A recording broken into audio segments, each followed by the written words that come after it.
Do we ever go to the playoffs? Absolutely. The first time the Devils went to the playoffs, by the way, we came to this state in 1982. The 82-83 season was our first year. We were at the time in Denver, Colorado. We were called the Colorado Rockies. We were a terrible team. Not a lot of people came out to watch them. The owner lost money. He wanted to sell. A New Jersey guy by the name of Dr. John McMullen, who, but many years before, like my brother, went to the Naval Academy, bought the team, moved them here to New Jersey, but using a lot of the same players, we stunk for a few years too. 1988 was the first year we made the playoffs, and then in 1995 was the first year we won a championship. This is only the second time in the last 23 years that we have not made the playoffs. It's been a long time of success for the Devils. So yeah, we go to the playoffs far more often than we don't, but this year was really a bad year for a lot of reasons. Yes, you with the white yellow shirt. Yep. I'll get you next, but I'll go right here from. Yep, you. Did your dad ever play hockey? My dad did not play hockey. My dad was a very good athlete, though, and he played basketball and he played baseball.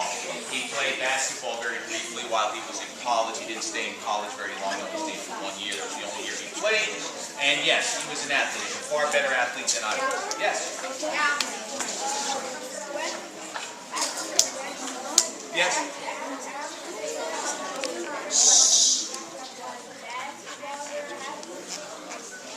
That's another wonderful question. All right, so at the Prudential Center, you have all these different teams or concerts that are held there, teams that play there, concerts that are held there. So how do you go change from one surface to another? So what happens is, for instance, now hockey is done with because we did not make the playoffs. So what they do is they melt that water. Remember I told you about this thick and it's frozen? They melt it down to the concrete floor. So there's no longer an ice surface at Prudential Center. But when there is, when our season resumes in October, and actually we will begin practice in September, so that process of building up that ice will begin in September. We may play on, say, a Wednesday night, and on Thursday night the New Jersey Nets are playing there, or Seton Hall basketball is playing there. And what they do is they simply put the floor. So if you're watching a basketball game on TV, or you're at a game, again, tomorrow will be a little different if the ice surface is gone. But most times, while the Devils are playing, that basketball court is actually on top of the ice. So if you sit close to the court, if you're like first row seat, you won't really notice it, but every once in a while it may feel a little chilly. You go like, where did that draft come from? Well, that's because there's ice underneath the floor. Now they put a covering on it, and then the floor, basketball court, is about this thick. So there is enough of a separation that you won't get moisture coming through. But at any rate, we just put the basketball court right on top. We have workers at the Prudential Center who are in charge of doing that. The changeover crew, they'll change it from an ice surface to basketball, or from basketball back to an ice surface. Concerts are similar. They'll put a floor down and chairs down over the ice, but that's what we do. Yes. Yeah.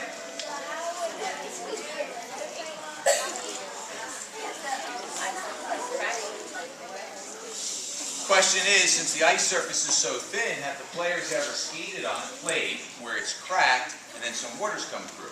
Well, actually, there is no water. We only put about this much on it. We freeze it all. Now, the ice has cracked at times, and during the course of the game, not too often, but during the course of the game, what you will see are the officials. We have 4 officials on the ice to maintain some order and to make sure the rules are followed. They'll notice that there's a little chip, and that's dangerous because you're skating as quickly as these guys are, and you get your foot caught in that rut or that chip, you can suffer a serious injury.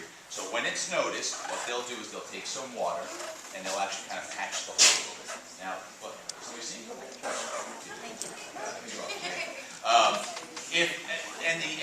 The chips in the ice never really get so deep that there's a problem. If they ever really became substantial, they'd have to stop playing because you couldn't with just a little water fill in a big hole. It'd take too long to freeze. But a small hole, you put some water in there, you rub it down, there's some ice chips in there to begin with, and it doesn't take too long for that to freeze over. Yes?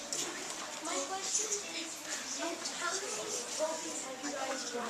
How many trophies have the Devils won? We have won 3 championships, 1995, 2000, and 2003. We call it the Stanley Cup Championship. The Stanley Cup at one point was about this big. And now it stands on top of a much bigger trophy that's about this big. And around the trophy, there's a cone that leads to the Stanley Cup itself. And on that cone is engraved the names of every player on every team that's ever won. So it's a pretty cool thing. If you win a Stanley Cup championship as a player, your name is engraved on that cup. It's on display in the Hockey Hall of Fame, which is in Toronto. It also travels around making appearances for charities and stuff like that.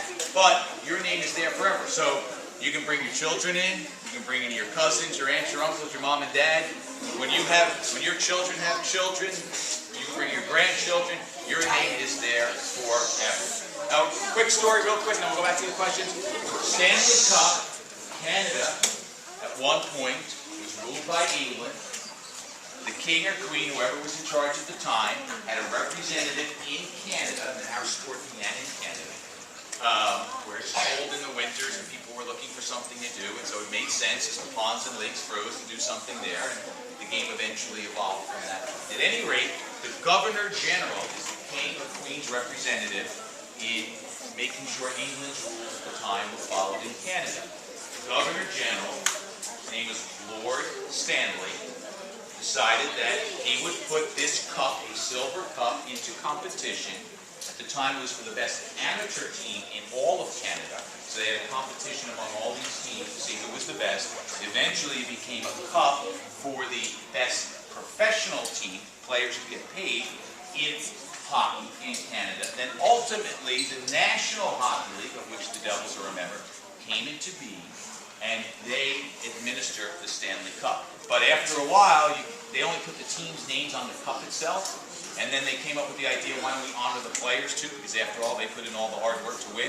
So they ran out of room on the cup, so they had to figure out a way to take this little thing and still honor all the players. So they started adding rings in a conical fashion around the base of it. So that's why it stands about this high now, weighs about 33 pounds. And that's why we play for the Stanley Cup, because it's named after Lord Stanley, the then Governor General of Canada, who put the cup in this competition. Yes? How long are the intermissions? Because we have two of them, we don't call them halftime, we just call them intermissions. And they last between 15 and 17 minutes. It depends. If the game is televised nationally across the United States or across Canada, they'll be 17 minutes in length. That's because the national network, which for the United States is NBC covering the hockey, they want to sell more advertising time to make money. So we extend it by 2 minutes, but mostly it's just